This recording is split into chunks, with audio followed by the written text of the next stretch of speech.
एक बार फिर आपका स्वागत है कोचिंग विद सदाब सर आपके यूट्यूब चैनल पर। स्टार्ट करने जा रहे हैं एक्सरसाइज 1.2 वास्तविक संख्याएं का क्वेश्चन नंबर 2। और आपका क्वेश्चन है पूर्णांकों के निम्नलिखित युग्मों के एचसीएफ और एलसीएम ज्ञात कीजिए कि वो संख्याओं के गुणनफल बराबर एचसीएफ गुणा एलसीएम हो। संख्याएं आपको दे रखी है 26 और 91। अब इसमें हमने क्या करना है कि 26 और 91 का पहले निकालेंगे एलसीएम और एचसीएफ। एलसीएम और एचसीएफ निकालने के बाद हम ये देखेंगे कि वो जो दो संख्याएं हैं 26 और 91 उनका गुणनफल, उनका एलसीएम और एचसीएफ जो है उनके गुणनफल के बराबर है या नहीं है। तो आइए स्टार्ट करते हैं ये क्वेश्चन। वैसे ही है गुणनखंड वाला जैसे आपने पिछला क्वेश्चन किया था। अभी हम सिंपली पहले इसके गुणनखंड करेंगे दोनों संख्याओं के और फिर एचसीएफ और एलसीएम फाइंड करेंगे। देखिए सबसे पहले हम करते हैं इनके गुणनखंड।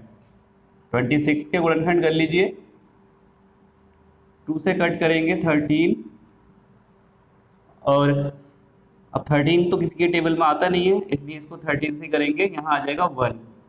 ठीक है, ऐसे ही इसके हमें फैक्टर मिल जाएंगे। 26 इज इक्वल टू 2 इंटू 13।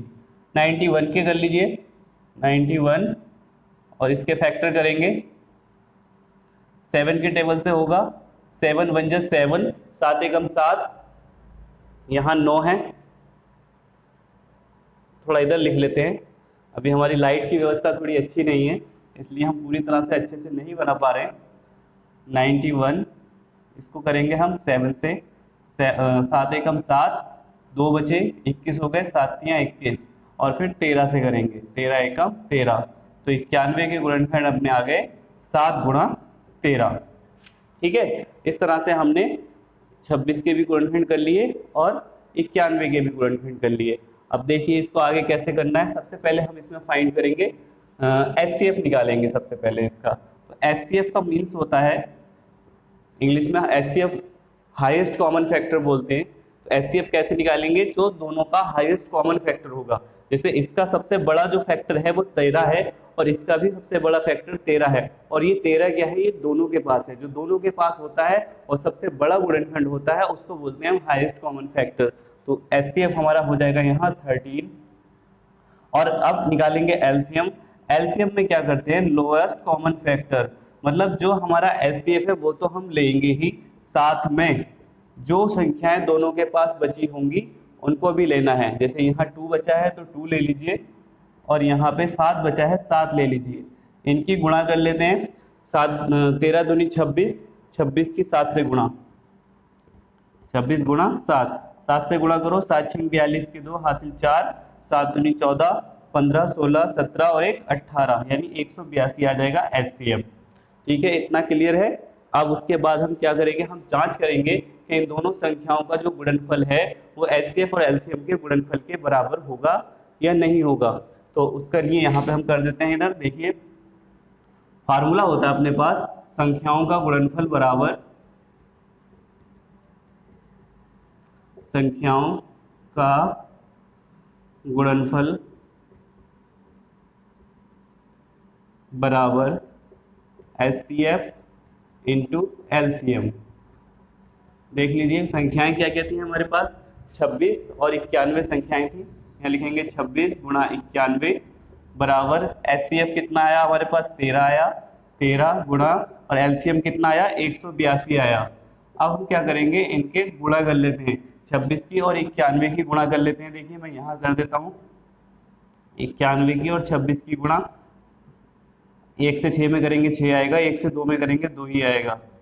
9 से कर लेते हैं, 9 6 54 के 4 हासिल 5, 9 दूनी 18 और 5 कितने होते हैं 23, से 4 और 2 6 3 क्या आया 23 तो 66 आया बराबर। अब यहाँ 13 से गुणा करेंगे। देखिए 13 से गुणा कर लेते हैं 182 में, कितना आएगा 3 दूनी 6, 3 अट्ठे 24 के 4 हासिल 2, 3 एकम 3 और 2 5, 1 से कर लीजिए, 1 2 जा 2 8 1, यहाँ आएगा 6 4 2 6, 8 और 5 13 होते हैं, 1 और 1 2, 2366, यानी ये भी 2366 आ रहा है और ये भी, दोनों साइड में क्या आ गई, इक्वल आ गई। दिख रहा है आप लोगों को, यहाँ भी 2366 आ गया और यहाँ भी 2366 आ गया। तो इस तरह से हमने यहाँ प्रूफ देख लिया कि जो दोनों दी गई संख्याएं होती हैं उन संख्याओं का गुणनफल उनके एचसीएफ और एलसीएम के बराबर होता है। तो यहाँ ये सिद्ध हो गया कि दोनों साइड इक्वल हैं। तो इस तरीके से आप इस क्वेश्चन को बड़ी आसानी के साथ कर सकते हैं, ठीक है।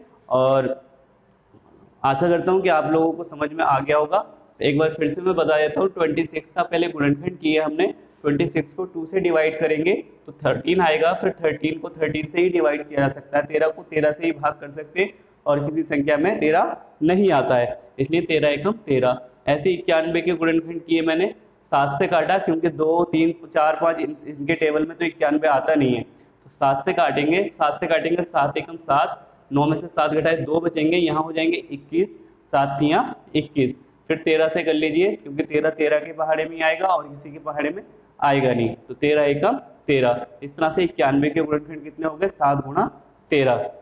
अब इनका एचसीएफ निकालेंगे।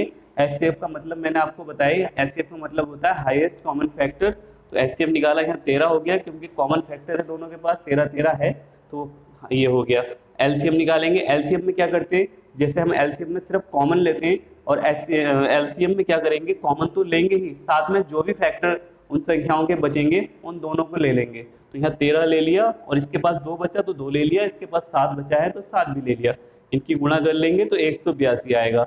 अब उसमें क्वेश्चन में आपसे कहा गया है एचसीएफ और एलसीएम ज्ञात कीजिए, ये तो ज्ञात कर लिया हमने कि वो संख्याओं के गुणनफल बराबर एचसीएफ गुणा एलसीएम, यानी संख्याओं का जो गुणनफल हो वो एचसीएफ और एलसीएम के गुणनफल के बराबर हो। तो वही हमने यहाँ पे फार्मूला लगाया, आपने पिछली क्लासेस में भी पढ़ा होगा, संख्याओं का गुणनफल बराबर एचसीएफ गुणा एलसीएम।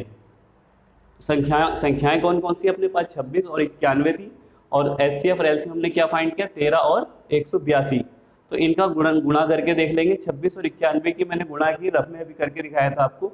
26 और 91 की जब गुणा की तो 2366 बना, और 13 और 182 की गुणा की तो अब भी 2366 आया है। इस तरह से ये दोनों साइड इक्वल आई, तो हम कह सकते हैं जो संख्याएं होती हैं उनका दोनों का गुणनफल उनके एचसीएफ और एलसीएम के गुणनफल के बराबर होता है, इक्वल होता है। तो इस तरह से आप ये क्वेश्चन बड़ी आसानी के साथ सॉल्व कर सकते हैं। इंपॉर्टेंट क्वेश्चन है, बोर्ड एग्जाम में भी कई बार आता है। आशा करते हैं आपको समझ आया होगा, और अगर समझ आया हो और पसंद आया हो, अच्छा लगा हो, तो चैनल को सब्सक्राइब करिए ताकि मैं और अच्छे से आपको पढ़ा सकूं। और आपके जो कमेंट जरूर करिए, आप कमेंट करके बताइए कि आपको कहाँ पे कोई डाउट है, तो मैं उसको हल करने, उसको सॉल्व करने की कोशिश करूँगा।